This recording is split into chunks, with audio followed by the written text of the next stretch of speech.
नमस्कार मित्रांनो, जीएसआयटी सोल्युशन मध्ये आपले सर्वांचे स्वागत आहे. मित्रांनो, आत्ताच 10वीचा निकाल लागलेला आहे आणि बऱ्याच विद्यार्थ्यांना 11वी सायन्स मध्ये ऍडमिशन घ्यायचं असतं. ठीक आहे, 11वी सायन्स मध्ये ऍडमिशन घ्यायचं असेल तर आपल्याला नक्की कोणता ग्रुप सिलेक्ट करायचा, कोणता ग्रुप घेतल्यानंतर आपल्याला त्याच्यामध्ये पुढे कशा पद्धतीनं करिअर करायचं हे काहीच माहित नसतं. आणि याच्यामध्ये बऱ्याच विद्यार्थ्यांच्या मनामध्ये जे कन्फ्युजन आहे ते कन्फ्युजन असतं. ते सर्व कन्फ्युजन आपण आपल्या या आजच्या व्हिडिओमध्ये दूर करणार आहोत. त्याच्यामध्ये 11वी सायन्सला ऍडमिशन घेत असताना जनरल सायन्स करायचं, पीसीएम ग्रुप घ्यायचा का पीसीबी ग्रुप घ्यायचा का बायफोकल ग्रुप घ्यायचा, हे जर तुम्हाला समजत नसेल तर हा व्हिडिओ मित्रांनो शेवटपर्यंत पहा.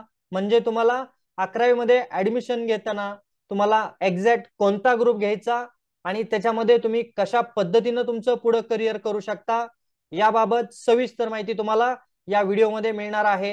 व्हिडिओला सुरुवात करण्यापूर्वी मित्रांनो, तुम्ही अजूनपर्यंत जर आपल्या चॅनलला सबस्क्राईब केलं नसेल तर प्लीज आपल्या चॅनलला सबस्क्राईब करा, लाईक करा आणि महत्त्वाचं म्हणजे बेल आयकॉनचं बटन क्लिक करा. म्हणजे असेच माहितीपूर्ण व्हिडिओ सर्वात अगोदर तुमच्यापर्यंत येऊन जातील. चला तर आपण आपल्या आजच्या या लेक्चरला सुरुवात करूया. सर्वप्रथम पाहूया आपण की आपल्याला सायन्स मध्ये ऍडमिशन घ्यायचं आहे तर कोणता ग्रुप घ्यायचा आहे. त्याच्यामध्ये जर समजा आपण पीसीएम ग्रुप घेतला, पहिल्यांदा आपण मित्रांनो पीसीएम ग्रुप बद्दल बोलणार आहोत. त्याच्यामध्ये पीसीएम ग्रुप मध्ये तुम्हाला सब्जेक्ट कोणते असतात आणि कोणत्या सब्जेक्टला किती मार्क असतात हे इथं तुम्हाला स्क्रीनवरती दिलेलं आहे.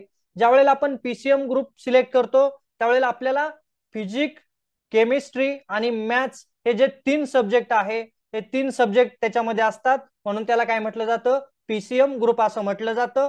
इंग्लिश हा जो सब्जेक्ट आहे तो आपल्याला कंपल्सरी असतो आणि प्रत्येक सब्जेक्ट जे असतात ते मित्रांनो तुम्हाला 100 मार्कांना असतात. आता पीसीएम ग्रुप घेतल्यानंतर आपल्याला पुढे काय करता येतं, तुम्हाला इंजिनिअरिंग करायचं असेल, ज्या विद्यार्थ्यांनी ठरवलेलं आहे की 12वी नंतर आपल्याला इंजिनिअरिंग मध्ये जायचं आहे त्यांच्यासाठी हा पीसीएम ग्रुप असतो, किंवा प्लेन बीएससी करायचं आहे त्यांच्यासाठी हा पीसीएम ग्रुप असतो. त्याच्यामध्ये तुम्ही तुमचं जे करिअर आहे ते फिजिक्स किंवा केमिस्ट्री या 2 विषयामध्ये तुमचं करिअर तुम्ही करू शकता. जर तुम्हाला इंजिनिअरिंग करायचं असेल, कॉम्प्युटर सायन्स मध्ये असेल, इलेक्ट्रॉनिक्स मध्ये असेल किंवा मेकॅनिकल मध्ये असेल तर त्याच्यामध्ये तुम्हाला तो सब्जेक्ट जो आहे कॉम्प्युटर सायन्सचा किंवा इलेक्ट्रॉनिक्सचा तो तुम्हाला इथं 200 मार्काला सब्जेक्ट दिला जातो. लक्षात आलं का? इंग्लिश, फिजिक्स, केमिस्ट्री आणि मॅथ्स हे जे 4 सब्जेक्ट आहेत हे 4 सब्जेक्ट कसे आहेत तुम्हाला 100 मार्कांना आहे. आणि तुम्ही जो पीसीएम मध्ये स्पेशल तुमचा जो ग्रुप ठेवणार आहे, समजा तुम्ही कॉम्प्युटर सायन्स घेतलं किंवा इलेक्ट्रॉनिक्स किंवा अन्य काय घेतलं तर तो सब्जेक्ट तुमचा जो आहे तो 5वा सब्जेक्ट किती मार्काला असतो तुमचा, तर तो 5वा सब्जेक्ट 200 मार्काला असतो. स्पेशल त्याच्यामध्ये तुमचे 2 पेपर असतात. आलं का लक्षात तुमच्या इथं? पीसीएम ग्रुप घेतल्यानंतर काय करता येतं, तर पीसीएम ग्रुप घेतला असेल तर आपल्याला इंजिनिअरिंग असेल किंवा बीएससी प्लेन असेल हे करता येतं, हे लक्षात घ्यायचं आहे. ज्या विद्यार्थ्यांना इंजिनिअरिंग हे मोटिवेशन असेल, फायनल टार्गेट इंजिनिअरिंग असेल किंवा बीएससी असेल, त्यांनी काय करायचं आहे, पीसीएम हा ग्रुप घ्यायचा आहे. त्याच्यानंतर आपल्याला बघायचं आहे की पीसीबी ग्रुप. पीसीबी ग्रुप मध्ये काय आहे, जसं पीसीएम मध्ये फिजिक्स, केमिस्ट्री, मॅथ होतं तसं इथं फिजिक्स, केमिस्ट्री आणि बायोलॉजी हे जे काही 3 सब्जेक्ट असतात हे 3 सब्जेक्ट इथं मेन असतात. आणि इंग्लिश हा कंपल्सरी सब्जेक्ट असतो. हे 4ही सब्जेक्ट, इंग्लिश असू द्या, फिजिक्स असू द्या, केमिस्ट्री असू द्या किंवा बायोलॉजी असू द्या, हे 4ही सब्जेक्ट तुम्हाला कसे आहेत 100 मार्कांना आहेत.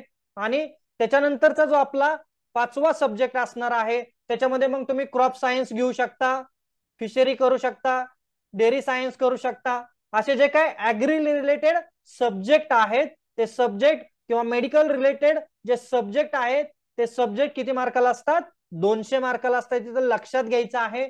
आणि ज्या विद्यार्थ्यांचं टार्गेट मेडिकल, ऍग्रिकल्चर किंवा नीट जी परीक्षा आहे ती द्यायचं असेल, ज्यांना मेडिकल फील्ड मध्ये जायचं असेल, ज्यांना डॉक्टर बनायचं आहे, त्या विद्यार्थ्यांसाठी हा पीसीबी ग्रुप आहे हे इथं लक्षात घ्यायचं आहे. जर आपलं टार्गेट मेडिकल फील्ड असेल तर आपण काय करू शकता, पीसीबी हा जो ग्रुप आहे तो ग्रुप घेऊ शकता. आणि तुम्हाला 12वी नंतर वैद्यकीय क्षेत्रामध्ये जाण्याची संधी जी आहे ती संधी तुम्हाला या ग्रुप घेतल्यानंतर मिळत असते, हे इथं लक्षात घ्यायचं आहे. किंवा ऍग्रीमध्ये तुम्हाला करिअर करायचं असेल तर तसंही तुम्ही काय करू शकता, हा जो ग्रुप आहे तो ग्रुप घेऊन करू शकता. आलं का लक्षात मित्रांनो, दोन्ही ग्रुप मधला फरक काय आहे, पीसीबी आणि पीसीएम मधला? आता आपल्याला पाहायचं आहे की जनरल सायन्स मध्ये काय करता येतं. जनरल सायन्स मध्ये किती सब्जेक्ट आहेत. जनरल सायन्स मध्येही मित्रांनो तुम्हाला 6 सब्जेक्ट आहे. पहिला आहे इंग्लिश, दुसरा सेकंड लँग्वेज असतो मराठी, हिंदी किंवा आयटी. बरेच विद्यार्थी काय करतात, आयटी हा सब्जेक्ट घेतात, कारण आयटी सब्जेक्ट मित्रांनो आपल्याला चांगलं जो काय मार्काचा स्कोर आहे 12वी मध्ये ते करून देण्याचं इथं तुम्हाला काय करतो, मदत करतो. त्यामुळं बरेच विद्यार्थी आयटी सब्जेक्ट घेतात सेकंड लँग्वेज मधून, मराठी किंवा हिंदी, त्याचबरोबर आयटी. आयटी हा सब्जेक्ट ऐच्छिक आहे, या 3 मधले तुम्हाला कोणताही सब्जेक्ट निवडायचा असतो. बऱ्याच कॉलेजमध्ये आयटी सब्जेक्ट तिथं नसतो, तर ते तुम्हाला कन्फर्म करायचं आहे की सेकंड लँग्वेज म्हणून कोणता सब्जेक्ट त्या ठिकाणी आहे. त्याच्यानंतर तुम्हाला इथं फिजिक्स असतं 100 मार्काला, बायोलॉजी आहे, मॅथ्स आहे आणि केमिस्ट्री आहे. असे हे तुमचे 6 सब्जेक्ट असतात मित्रांनो. हे 6 सब्जेक्ट तुम्हाला जनरल सायन्स मध्ये कंपल्सरी असतात. आणि जनरल सायन्स तुम्ही घेतलं तर तुम्ही वैद्यकीय क्षेत्रामध्येही जाऊ शकता, त्याचबरोबर तुम्हाला इंजिनिअरिंगला जायचं असेल तर इंजिनिअरिंगलाही जाऊ शकता. याच्यामधून तुम्ही सीईटी असेल किंवा तुमची जेईई असेल, नीट असेल, कोणतीही परीक्षा 12वी नंतर देऊन तुम्ही काय करू शकता, पुढचं जे तुमचं करिअर आहे ते करिअर ठरवू शकता. अशा पद्धतीने ही तिसरी फील्ड आहे, जनरल सायन्सची फील्ड असते. त्याच्यामध्ये तुम्हाला कोणताही ऑप्शन नसतो. सगळे जे सब्जेक्ट आहेत ते सगळे सब्जेक्ट 100 मार्कांना दिलेले असतात.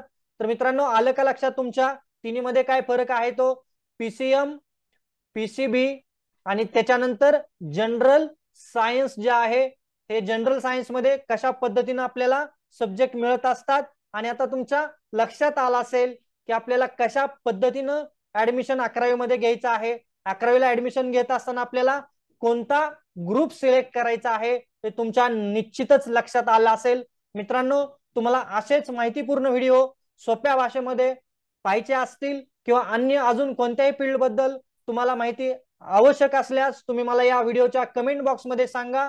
आणि ही माहिती तुम्हाला कशी वाटली ही प्लीज नक्की मला कमेंट करून सांगा. आणि सगळ्यात महत्वाचं म्हणजे तुम्ही अजूनपर्यंत जर आपल्या चॅनलला सबस्क्राईब केलं नसेल तर प्लीज आपल्या चॅनलला सबस्क्राईब करा, लाईक करा आणि महत्वाचं म्हणजे बेल आयकॉनचं बटन क्लिक करा, म्हणजे असेच माहितीपूर्ण व्हिडिओ सर्वात अगोदर तुमच्यापर्यंत येऊन जातील. भेटूया अशाच नव्या माहिती बरोबर. जय हिंद, जय महाराष्ट्र.